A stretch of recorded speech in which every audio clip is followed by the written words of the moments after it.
Detente un momento y escucha esto como si fuera la última advertencia que el cielo te permite oír antes de que algo en tu vida cambie para siempre. Porque hay mensajes de Dios que no llegan con truenos, ni con voces desde las nubes, ni con señales que el mundo entero pueda entender.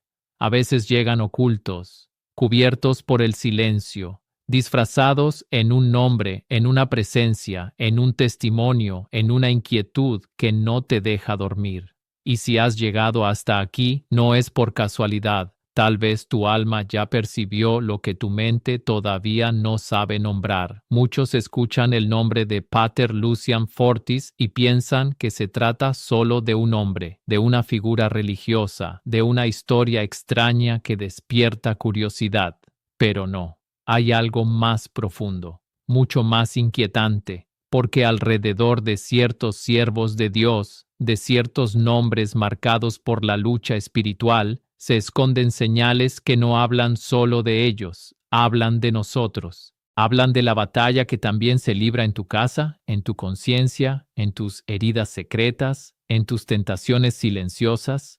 Y lo más estremecedor no es que existan esas señales. Lo verdaderamente estremecedor es que podrías haberlas visto antes y no haberlas entendido.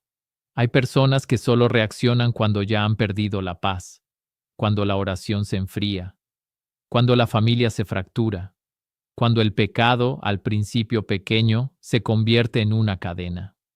Pero Dios, en su misericordia, rara vez advierte tarde. Él avisa antes, susurra antes, corrige antes. El problema es que casi nadie sabe leer sus advertencias.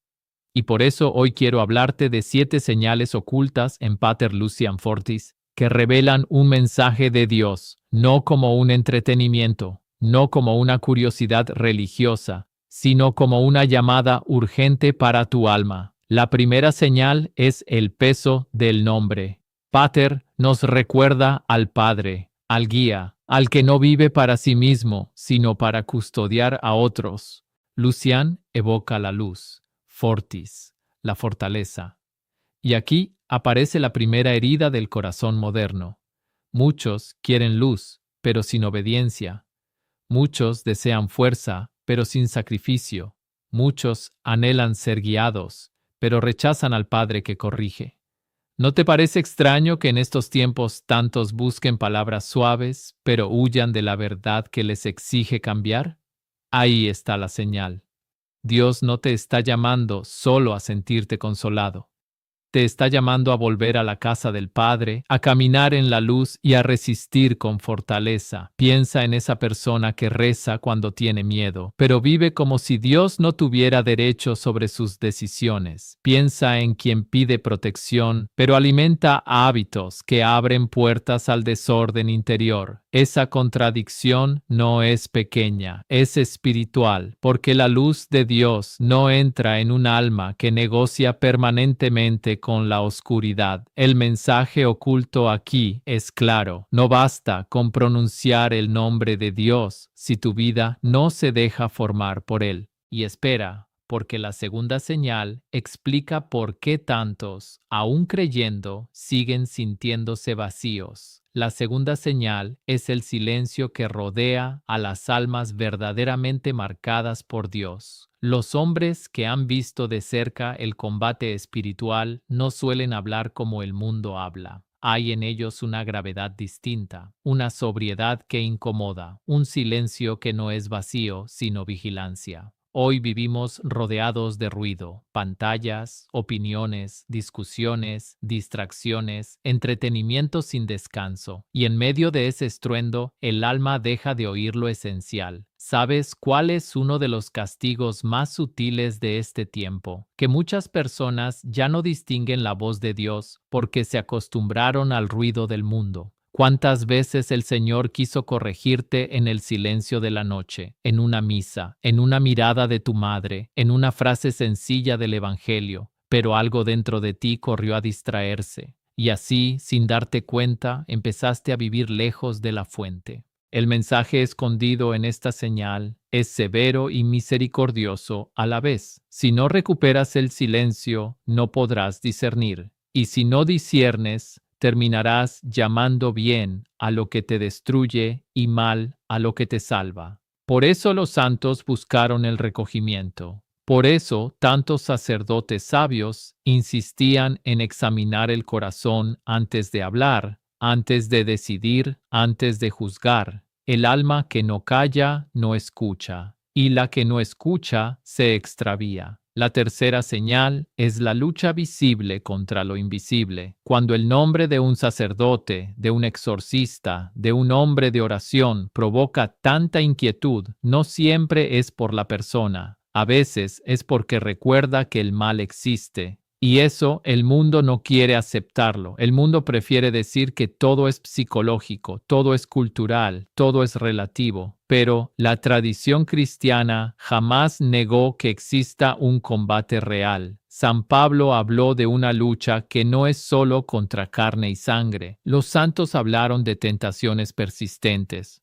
Los pastores fieles hablaron de puertas que se abren cuando el hombre juega con el pecado, el resentimiento, el orgullo y la desesperación. Y aquí está la herida que muchos no quieren mirar. Hay personas que no están siendo destruidas por un gran escándalo, sino por una pequeña rendición diaria, una oración que dejaron, una confesión que postergaron, un vicio que justificaron, un perdón que se negaron a dar, una práctica oscura que tomaron como juego. ¿Te das cuenta? El enemigo rara vez entra rompiendo la puerta. Casi siempre entra cuando el alma, cansada, le deja una rendija. El mensaje de Dios en esta señal no es para asustarte sin salida, es para despertarte, para que no llames debilidad inocente a lo que ya se está convirtiendo en esclavitud. La cuarta señal es la incomodidad que produce la verdad cuando toca la herida correcta. Hay mensajes que gustan porque acarician, y hay mensajes que salvan porque cortan. Cuando una figura espiritual despierta reacciones intensas, rechazo, burla o temor, muchas veces no es porque esté equivocada, sino porque roza zonas que la conciencia preferiría mantener dormidas. Cristo mismo fue amado por los humildes y odiado por quienes no querían ser desenmascarados. La verdad tiene esa fuerza, no humilla para destruir, hiere para sanar. Pero el orgullo interpreta la medicina como ofensa. Tal vez por eso te incomodan ciertas palabras sobre pureza, sobre conversión, sobre orden en el hogar, sobre reverencia, sobre penitencia. Tal vez una parte de ti quisiera una fe que no exigiera tanto, una fe que bendijera todo, aprobara todo, excusara todo. Pero ese no es el Evangelio. El Evangelio no es una caricia vacía, es una llama. Y la llama ilumina, pero también consume lo que no puede entrar al reino. Aquí el mensaje oculto es doloroso, pero necesario. Si una advertencia espiritual te incomoda, no corras primero a rechazarla. Pregúntate si no será precisamente la verdad que tu alma necesita oír. La quinta señal es la relación entre sufrimiento y autoridad espiritual. El mundo confunde autoridad con poder, con fama, con presencia. Dios, en cambio, suele marcar a sus servidores con la cruz. No porque disfrute del dolor, sino porque la cruz purifica las intenciones, rompe la vanidad y enseña obediencia. Detrás de toda voz que verdaderamente orienta hay pruebas, noches, combates, renuncias, heridas ofrecidas. Eso vale también para ti. Si Dios te está permitiendo pasar por un tiempo oscuro, quizás no sea abandono, quizás sea formación, quizás te está enseñando a depender menos de tus emociones y más de su fidelidad. ¿Cuántas personas abandonan la oración porque ya no sienten nada? ¿Cuántas piensan que Dios se alejó solo porque el consuelo se retiró? Sin embargo, los santos enseñaron que muchas veces el silencio de Dios no es ausencia, sino profundidad. Es el momento en que el amor deja de ser impulso y se vuelve decisión. El mensaje escondido aquí es inmenso. No interpretes toda sequedad como castigo. A veces Dios te está haciendo más fuerte de lo que imaginas, pero si huyes en ese momento, perderás la obra que Él quería completar en ti. La sexta señal es la defensa del hogar. Escucha bien esto, porque aquí se juega la paz de muchas familias. En toda época, el enemigo ha buscado el mismo punto de entrada: la casa, el ambiente, la rutina, la conversación, la imagen que se tolera, la música que se normaliza, la falta de oración compartida. Cuando una figura espiritual insiste en vigilancia, bendición del hogar, sacramentales, oración, confesión, renuncia al pecado oculto, no está exagerando. Está viendo lo que otros no ven, que una casa no cae primero por fuera, cae por dentro. Cae cuando la gracia deja de ser invitada y la tibieza empieza a gobernar. Hay hogares donde todavía hay comida, trabajo y sonrisas, pero ya no hay paz. Hay habitaciones donde se duerme, pero no se descansa. Hay familias donde se conversa, pero nadie se comprende. Y muchas veces no se trata solo de cansancio humano. Se trata de que el alma de la casa ya no está orientada hacia Dios. El mensaje en esta señal es urgente. Protege tu hogar espiritualmente. Ora allí. Corrige lo que debe ser corregido. Saca lo que alimenta oscuridad. Pide la bendición del Señor sobre tus puertas, porque lo que no consagras, el mundo intentará reclamarlo. Y la séptima señal, la más profunda de todas, es que el verdadero mensaje nunca termina en el miedo, sino en la conversión. Si todo lo que has escuchado hasta aquí solo te produce angustia, entonces todavía no has llegado al corazón de Dios, porque Él advierte para rescatar. Muestra el peligro para abrir un camino, revela la oscuridad para que tú no te quedes en ella. En toda auténtica advertencia cristiana siempre hay una puerta abierta, siempre hay una posibilidad de volver, siempre hay misericordia para quien se humilla de verdad. Tal vez has sentido que tu vida espiritual se enfrió. Tal vez cargues culpas que nadie conoce. Tal vez te acostumbraste a una tristeza que ya parece normal. Tal vez, en secreto, sabes que algo en tu vida no está bien, pero has seguido adelante como si no importara.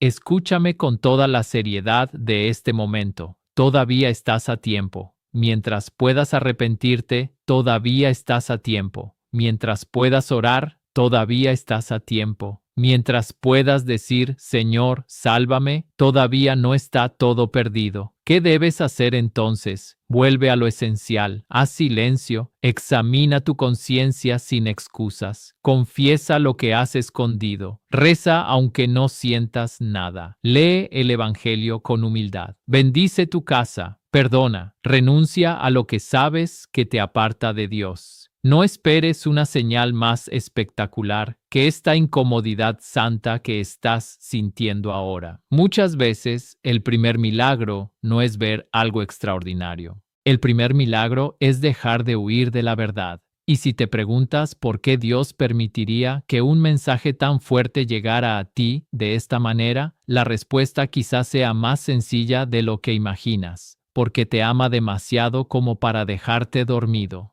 Porque sabe lo que podrías perder si sigues aplazando tu regreso, porque conoce las batallas que nadie ve en tu interior, porque quizá detrás de esta advertencia no hay condena, hay rescate. No ignores estas señales, no las conviertas en un simple tema de video, en una emoción pasajera o en una curiosidad más para consumir y olvidar. Llévalas a la oración. Déjalas entrar en tu examen de conciencia. Mira tu vida a la luz de Dios antes de que la oscuridad te convenza de que todo sigue igual, porque no todo sigue igual. Después de escuchar una verdad, uno ya no es el mismo, o se endurece o despierta. Hoy puedes despertar. Y recuerda esto, cuando Dios susurra antes del juicio, ese susurro ya es misericordia. Si este mensaje tocó tu alma, escríbelo en los comentarios con una frase sencilla: Señor, abre mis ojos. Suscríbete si deseas seguir recibiendo estas advertencias y consuelos para fortalecer tu fe. Y comparte este video con alguien que necesite escuchar antes de que sea demasiado tarde, que Dios todavía llama en el silencio.